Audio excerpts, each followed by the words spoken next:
گوش کن دختر، باید با من خاندار شوی. اگر زنی من شوی و نسب مرا قبول کنی زنده میمانی.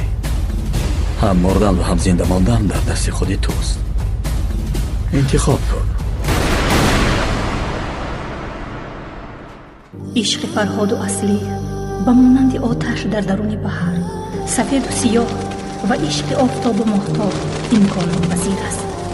عشق چیزی است که به خاطر آن عوض شده متحد می شود. حیات برای همه یک روی نیک و یک روی بد دارد. او سلامت باشد که مهنت ما را قدردانی کرده برای ما دکتر شد. من با اون شخص اویدی معالجه کردنی دخترک وعده دادم. برا سرده.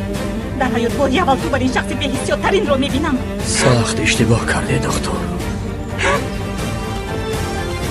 بسیار سخت.